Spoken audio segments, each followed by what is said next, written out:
由澳洲翻台灣之後，10個唔習慣嘅地方。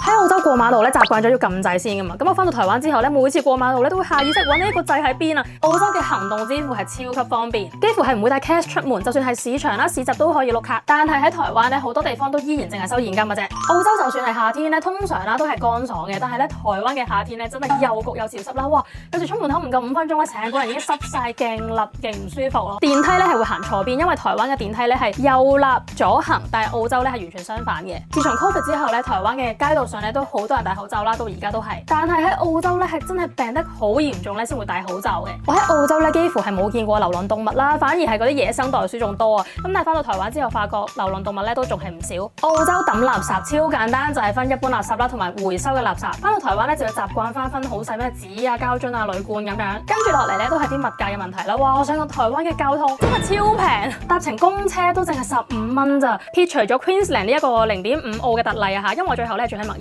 本，咁一程咧都要5.5澳紙。講真，每一次去市區咧都覺得哇，銀包喺度滴緊血。然之後外食嘅費用就唔使我多講啦。澳洲食一餐咧隨便都要15澳起跳嘅，但係台灣哇，一碗滷肉飯30蚊。翻到台灣咧，我超級難得煮飯啦，因為其實買一個便當已經又方便又平。但係啊，澳洲咧都係有嘢比較平嘅，尤其是係乳製品，好似牛奶啊、芝士啊、yogurt 咁樣。仲有澳洲麥當勞嘅甜筒啊，10蚊台幣就喺台灣買都要18蚊啊！你話食唔食啊？飲控都食啊！